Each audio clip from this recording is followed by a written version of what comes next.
It's not my fault, is it? Leave it out and I'll put it away later.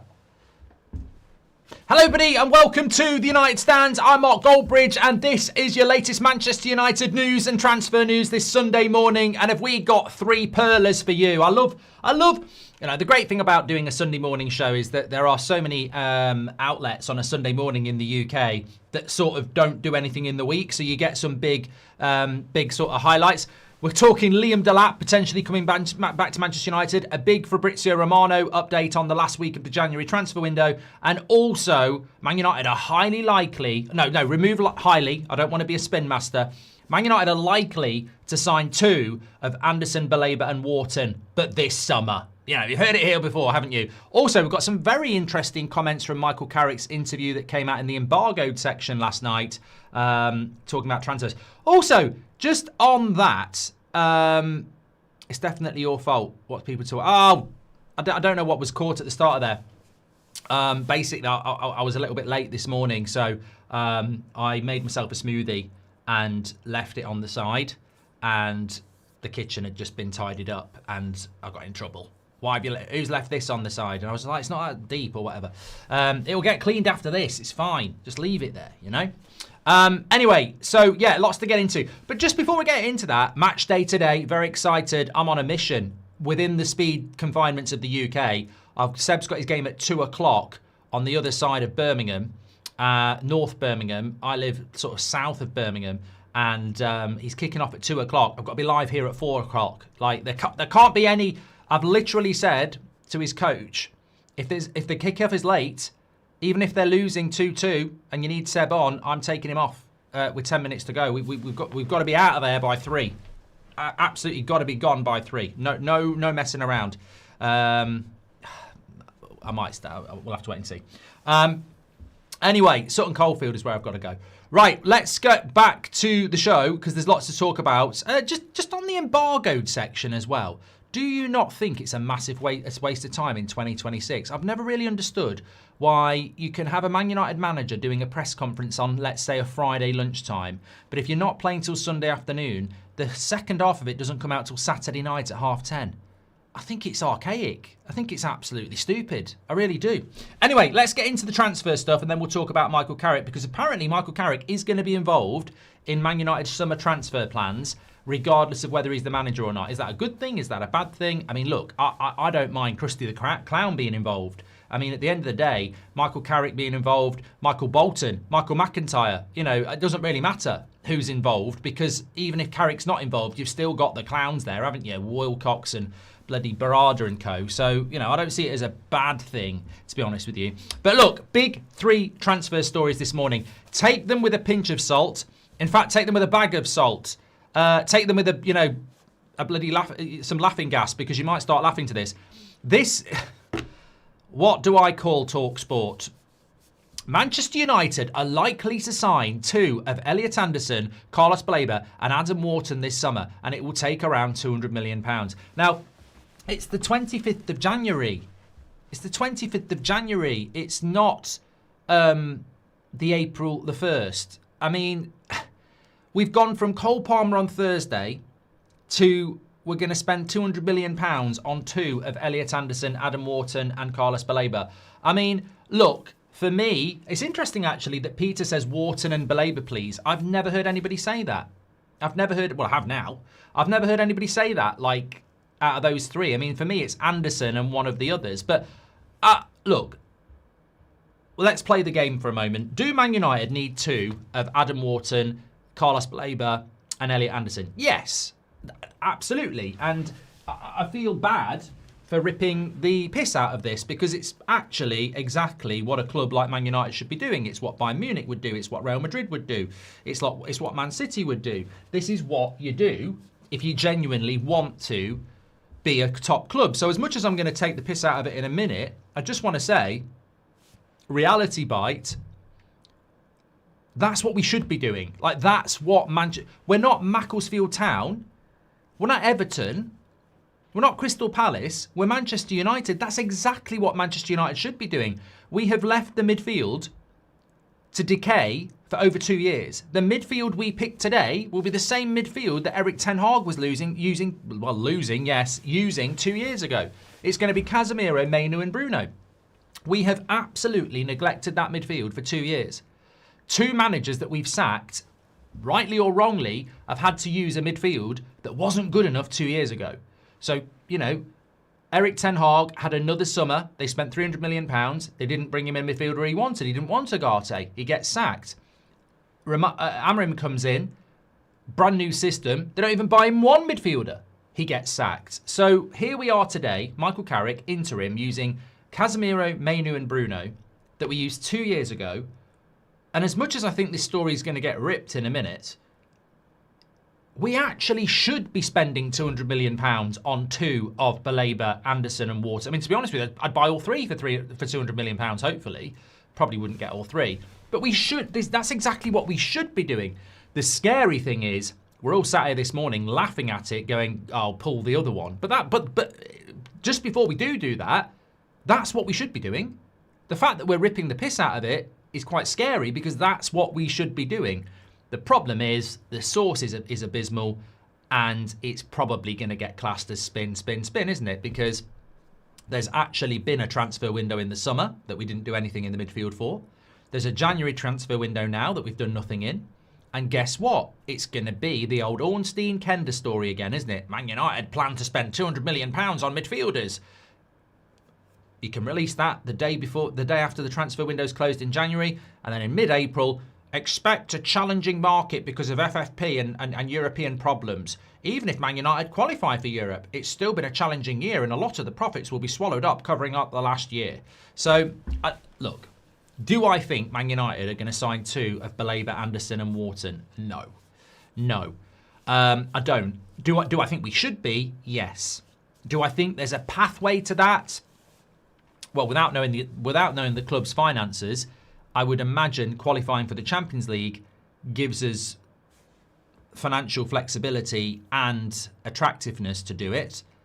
And I suppose that's what games like today and the next few weeks are all about. Because, as I said last night, there is an open door to the Champions League. So it sort of knits in together. But what I will say is, on a Sunday morning, when we're ignoring a transfer window and we're making mistake after mistake after mistake, you've got to be a certain type of moron to be sat there happily chewing on your cornflakes going, "Oh, which 2 do I want out of those 3 in the summer?" Because the chances of it are highly unlikely at this stage. However, if Liverpool don't qualify for the Champions League and we do, maybe we knock them out of a midfield bid. So, look, let's wait and see. The next story that caught my eye, and I genuinely thought this might not be true, but if it's not true, then we can all have a pop at Simply United on X, because they are reporting from Miguel Delaney, who is chief football writer at The Independent. He is saying, Manchester United still think Liam Delap would be a good fit. It's Wilcox again. It's bloody Wilcox. It's Wilcox. It's always Wilcox, isn't it? Manchester United still think Liam Delap would be a good fit. Many are now wondering whether Delap regrets going to Chelsea, given their lingering interest. United could be in a position to compete for Delap's signature again if he becomes available. We're just Chelsea's bloody bitch, aren't we? That's what we are. We're just Chelsea's bitch. What do you do? Oh, we want to do it. Oh, he's gone there. He's shit. Oh, we'll take him. We'll give you your money back. We'll give you your money back. I mean, look, obviously, I mean, it could be a load of crap, but what this reminds me of is that it was Wilcox's plan. I don't care about this story. I think it's a load of nonsense. I think if Wilcox went and bought Liam Delap to Manchester United after flopping at Chelsea, I genuinely would class him as chief saboteur and a Blackburn fan. However, what it does do is it just reminds me that last summer, the striker market last summer is very much like the midfield market this summer. There's a lot of good midfielders available this summer when you think about Wharton, Anderson, Stiller, Baleba. And there's loads of others like Manu Kone, João Gomez. There's a very good market for midfielders. There's different categories, but there's a lot of midfielders around. Last summer we had it with strikers. Our number 1 target was Liam Delap. Forget Gyökeres, forget Osimhen, forget Ekitike, forget Voltemeda, forget every other striker. Wilcox's wonderful plan was Delap. He should be sacked for that. You know, let's bring it back into the headlines. Remember, Man United's #1 striker target going into the summer transfer window was Liam Delap. And that's because Jason Wilcox used to train him at Man City. We had talks with him. If we'd have got Champions League football, he might have chose us. There's not many positives to not getting Champions League football, but some people might say that was. That was the striker that Wilcox overruled Amrim for and basically said, that's the one we're going for. I'm sorry, from what I've seen of Liam Delap at Chelsea, forgetting the injuries, I can only imagine what our fan base would be saying now. Because he ain't all that. He's not all that. I think he needed to go to Everton next. I think he needed to go to Crystal Palace. I don't think he should have gone to Chelsea, and I don't think Man United would have been any better.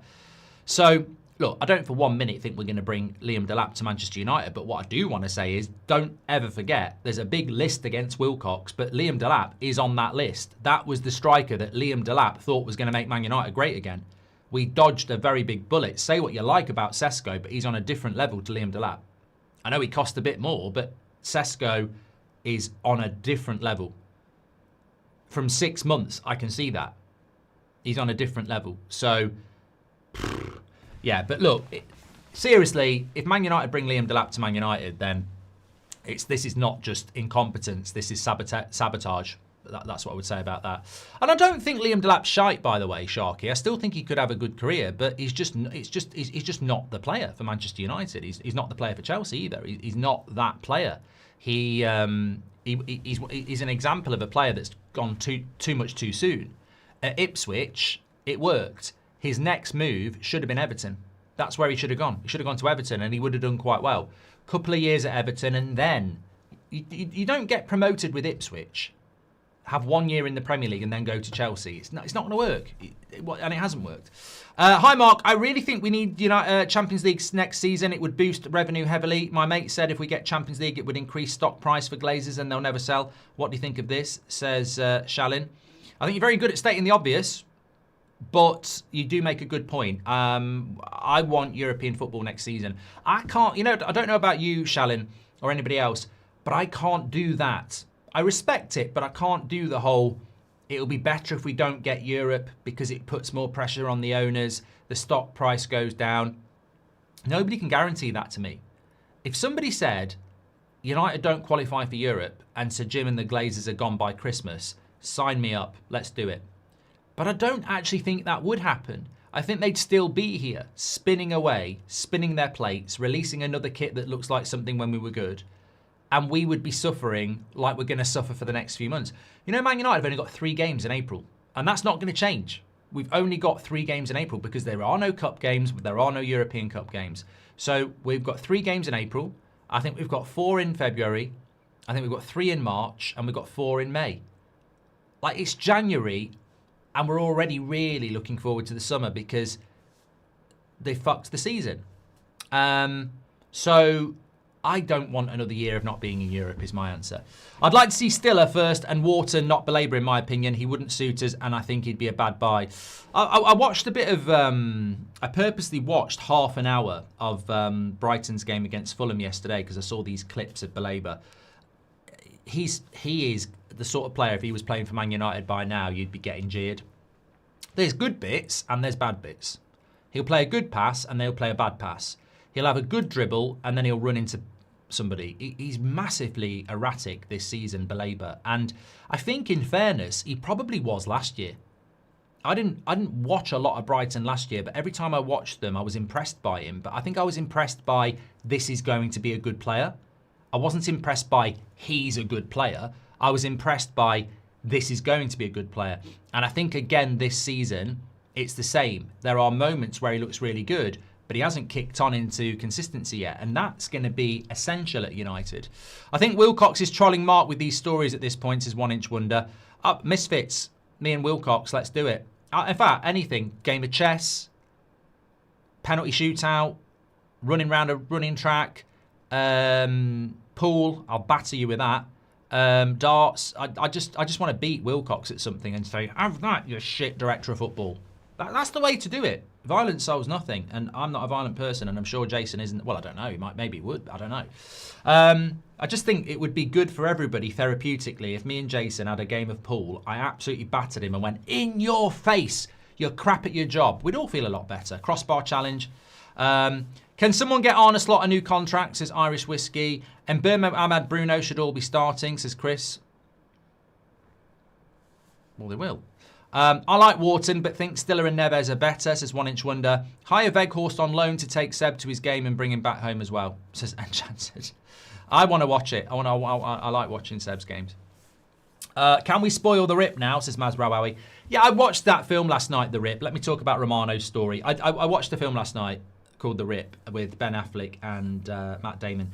I thought it was okay, but I think modern films are so shit compared to the 90s. They're really bad. I just don't know. We just don't make films like they used to, do they? It was all right, but I wouldn't say it was, like, amazing. Hi, Mark. Done that one. Right, okay. So next story I want to talk about was an update that's come in from Fabrizio Romano, basically. And I've got a question for you as well. He said, Man United are exploring the market opportunities in midfield. In case there is an opportunity, they could do something in the final week of the transfer window. So that's from Fabrizio Romano. Opportunities, final week, midfield, could do something. When does it close? Does anybody actually know? Oh, shut up. Sorry, I was talking to my browser. When does the January transfer window close? So it closes on Monday at 7 o'clock, 2nd of February. So it's a week tomorrow. Oh, is that the EFL? No, it does. Oh, no, yeah. Winter transfer window closes on February the 2nd at 7 p.m.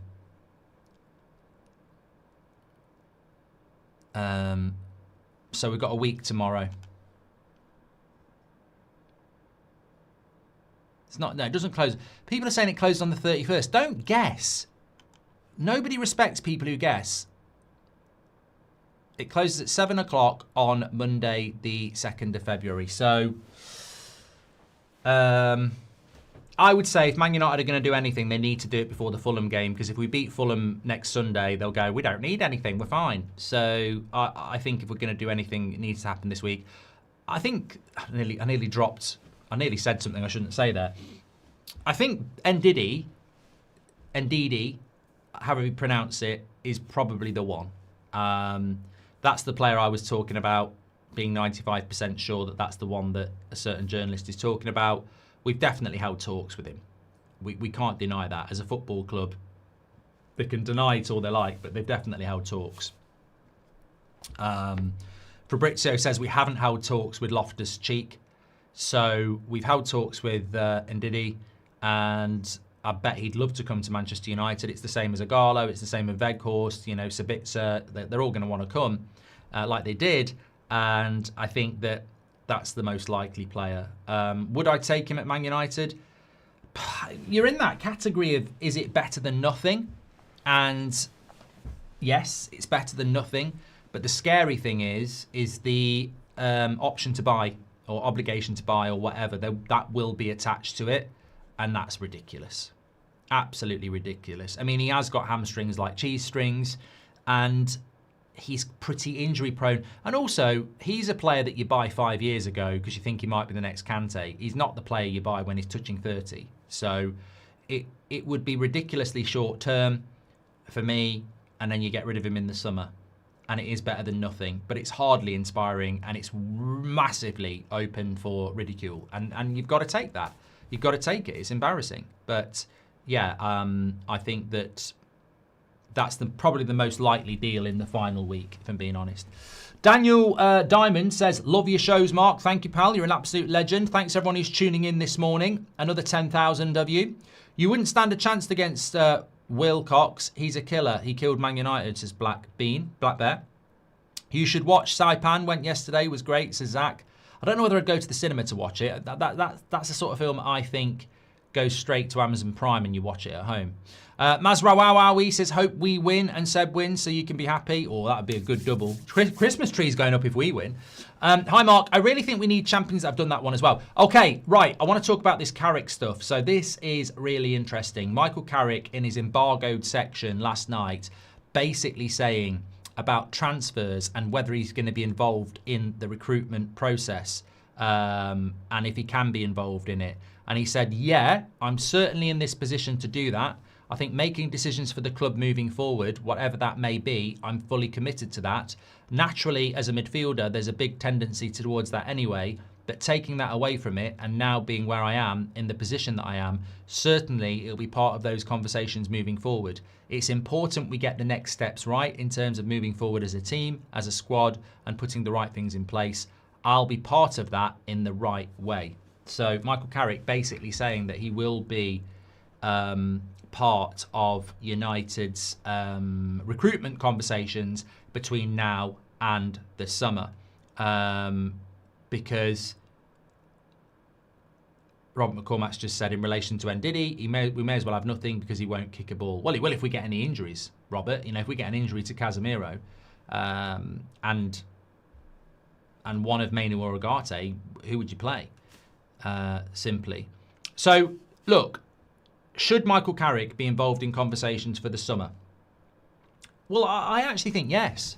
I've seen a few people saying, oh, that's ridiculous. The interim coach talking about signings for the summer. That means he's going to get the job. And I don't think it necessarily does. You could read it that way. I've seen a few people going, oh, great, an interim coach who's got no experience getting involved in Man United transfer windows. Well, Michael Carrick, I don't know Michael Carrick, but imagine Michael Carrick actually watches Manchester United like you. I would rather you have a say in Man United's summer transfer window than Wilcox and Barada. So, look, okay, I take on board an interim coach with very little experience being involved in our summer transfer talks is not ideal. You would rather it was a proper manager with experience who knows how to build teams to win things, but we don't have that. We've sacked our manager and we brought an interim in. I would rather have Michael Carrick in that room than nobody. It's a bit like Ndidi, but slightly different, because I would trust Michael Carrick's opinion of what Man United needs to bring in over Jason Wilcox and Omar Barada. I would trust that Michael Carrick, having been a player of Man United, has a little bit more grasp, or a larger grasp on what's required for Manchester United. Also, I think he's one of the best Premier League era midfielders, and that's where we need to buy. So, look, I'm not thinking about Michael Carrick as the manager of Manchester United. I'm thinking of Michael Carrick as the genius midfielder he was, the intelligent midfielder he was. I mean, how he used to conduct games was incredible. He was basically the original Rodri. You know, if you think Rodri's won a Ballon d'Or, Michael Carrick was basically that player. It just wasn't appreciated at that time. I was having this conversation with somebody 2 years ago and I said, Rodri winning the Ballon d'Or is really good for that position, but he's no better than what Michael Carrick was doing at Man United for years. It just was underappreciated. And fair play to Rodri, and you might think Rodri's better than Carrick, and that's fine, but there's not a huge difference in my mind, and the only difference is that in the modern game, if you're Rodri, you get the glow up and praise you deserve. Michael Carrick was massively underrated. They didn't even pick him for England, which was incredible. You've got Xavi and Iniesta talking about how good Carrick is and they couldn't understand why he wasn't playing for England. Fantastic, intelligent midfielder, composer, conductor. We need to buy midfielders this summer. Even if it's just you used to play in the midfield, you're a specialist, what do you think? I think it's a positive. Now, obviously, I would rather it was Ancelotti or Conte, a proper manager, but if it's a choice between Carrick's not in the room and it's left to Wilcox, Barada and Favell, or Carrick is in the room with a bit of an input, I'll take Carrick in the room every day of the week. As long as he doesn't bring in Woodgate and Holland and Johnny Evans, I'm okay. But Carrick in the room with a bit of input on the midfielders is got to be better than Wilcox. It has to be, which goes back to what we were just talking about, bloody Liam Delap and stuff like that. So, look, I can only see it as a positive. This is something that is not for today, but you have to screw your head on. The new manager won't probably come in until we've already held talks with our summer signings. And this is why I call bullshit. I think Michael Carrick will get the job because I think United fans are being lied to again. And you might be quite happy about that, but it doesn't. Just because you're happy doesn't mean you've not been lied to. Even if you want Michael Carrick, you're being lied to. There is no way in my mind, the more I think about it, there's just no way we are going to appoint a manager in the summer. We are going to appoint Carrick because all he's got to do is get European football and they'll give him the job. I think that's it. Cheap, there already, let's get moving. Every player we sign, we've got to be talking to in March, April and May. We won't even have our manager in May. So I think that it's very obvious where we're heading with this. And if you are the next Man United manager, you're going to come in and have no say on the summer because you're going to come in too late. So I think it's very obvious what's going to happen. We have to be holding talks with players in March and April, otherwise we won't get them. You won't get Adam Wharton and Elliot Anderson if you're not talking to them in March. You can't wait until Tuchel comes in at the end of July or De Zerbi comes in at the end of May. We just can't wait for that. So yeah, I think it's going to be a really interesting, but that's for the summer. But I'm more and more convinced that they will stick with this coaching setup because it's anything for an easy life. They want coaches that they can control.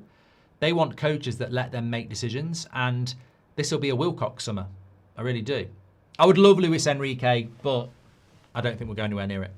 Jingle bells, jingle bells, jingle all the way, says Andy. Oh, obviously, yeah. That tree's going up if we win. I'm not a liar. I said if Bournemouth beat Liverpool and Man United beat Arsenal, we'll put the tree up. Maybe only for a day, but it's going up. If we aren't going to spend big in a midfielder in January, why look at possibilities in the market? Just so tired of these owners, says Umbros. And the interim they should have listened to about transfers was Ranić, says Mac. Yeah, they should have listened to him. Carrick is more qualified than Wilcox in terms of recruitment, especially with his pedigree as a player, says Nate. And would you start Mazraoui ahead of Delap for today's game, says yeah. Well, apparently Mazraoui is in the squad today, so I would start him, yes. I didn't think he was going to be in the squad, but I don't think he will start him. Delap is a manager that transcends... Sorry, Delap is a player, and we've had these players before, that no matter who the manager is, he always seems to get in the team, and I think it'll happen again. And did he bench player for 12 million? It's not terrible, says Keel. And may as well have nothing. He won't kick a ball, says Robert McCormack. Can I just go back to Keel's comment there? I think it is terrible, mate. I think it's absolutely disgusting to spend £12 million on a 29-year-old who is injury prone and say that's not bad as a bench player. You don't, for one, you should never buy bench players. You should always buy players that can compete for a first team spot. So I completely disagree. I'd rather have Kone on the bench. I'd rather have a youth player on the bench than £12 million is not bad for a washed up 29-year-old to sit on our bench. That's crap. The price is irrelevant. Like, you don't buy bench players, in my opinion. He can come in on loan and then piss off in the summer, but no. Quintessentially, Ndidi coming in from Turkey at 29 on loan to Man United is a deal I would expect Burnley to do, Leeds to do, Everton to do. It's not a deal Aston Villa are going to do, is it? It's not a deal that Newcastle are going to do. It's the wrong type of deal, but it probably is better than nothing. Hi, Mark. The issue with Baleba only proves he's a learner driver. We can't risk having one in that position. Very good, but still needs developing, says Amas, which is what we seem to like to do. And what about Alan Kirbishley for manager, says Camilla. When was the last time he had a job? And Orcas says, if Barca can trust ex-players like Pep and Enrique to manage them to succeed, why can't we have faith in Carrick? Also, are Ineos the fall guys for Glazers? Orcas, I think I switched off on your comment. I don't know what your second bit was, because the first bit was so bad. I can't spend time agreeing with people that compare Man United to Barcelona or Liverpool or Arsenal. Like, how can you say if Barcelona can trust Xavi and Pep to manage their team and Luis Enrique, why can't we trust Carrick? The simplistic naivety of that comment is incredible to me, because you're basically saying that Barcelona and Man United are the same thing. Look at the last 12 years, mate, and look at the success Barcelona have had. Look at the names you've just mentioned. Look at what Barcelona do year after year, and then look at Man United.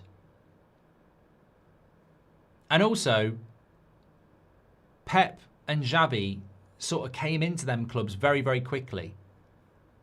Carrick's been off. He's been an interim. He's gone off. He's come back. There's no comparison. You can't compare.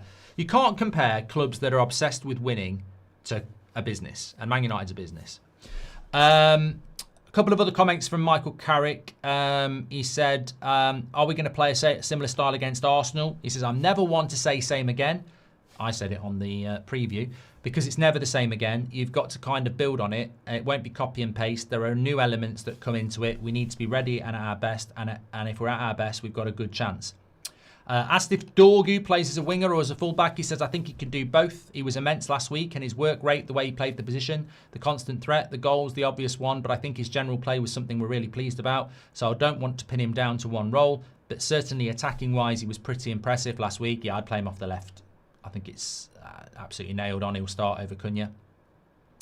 And also asked if he... this is just typical shite questioning in a Man United press conference, but I'll read it anyway. Have you spoken to Ollie? Yeah, I've spoken to Ollie. I'm close with him. We've been through a lot together. He's been fully supportive, as you'd expect. He's some man, and I respect him an awful lot. There you go. To the Ollie cult. If you wanted a little bit of, bit of juice, there you go. Question about that. I just watched Predator Badlands. Did you know that Badlands is named after World of Warcraft, whom the director used to play? Just staring for the fans, says Michael Murray. Is that not a cartoon? I don't know why we're talking about films here, but...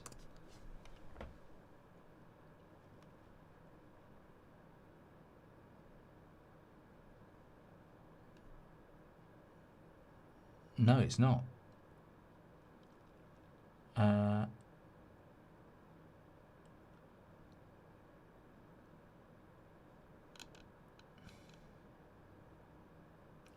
Okay, I might give that a watch. Right, so, just lost myself there. Big game today for Manchester United. And hi, Mark, I've done that one as well. Let me just check if there's any other news to talk about this morning. What's your thoughts on the game? Relaxed, looking forward to it, excited. I mean, is this not why we love football? Is this not why we... I mean, I've said this to you for years. Give me Man United, Arsenal, Man United, Man City, Liverpool, Man United every weekend over Fulham, Everton, Burnley. They're just bread and butter that we just somehow can't win. These are the games where, you know, it cuts differently, doesn't it? It's a different type of feeling, and I enjoy it. I'm excited about this. I like the main event, and these are main event fixtures, so I'm looking forward to it. I'd like to say you learn a lot from these games. What we tend to learn is that United can turn up and beat anybody on their day, and they'll turn the light switch on. I mean, we probably learn more from Fulham, West Ham and Spurs, our next three games, if I'm being completely honest. However, these are the exciting games. Arsenal are the best team in the Premier League. It's at their ground. I think compact, concentrated, and look, I don't think we win. I think to win, a lot of things have got to go our way, but I think a draw would be a really good result for us. And I just think we've got to concentrate.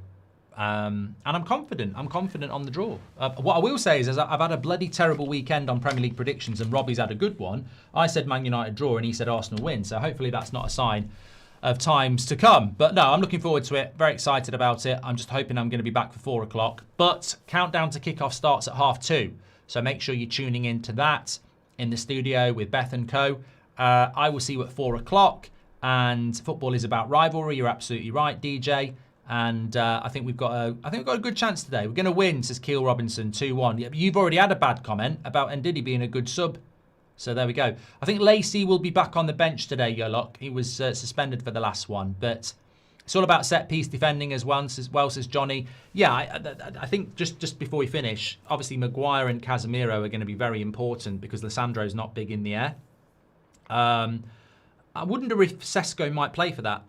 I was thinking about this morning, and it's a very good take that some of you were talking about last night. I wouldn't change the team because I think the pace of Mbeumo and Dorgu and Ahmad on the break's really important. But then there is a counter to that where tactically you've got to remember Arsenal are ridiculously good in the air, and Sesko is 6'4".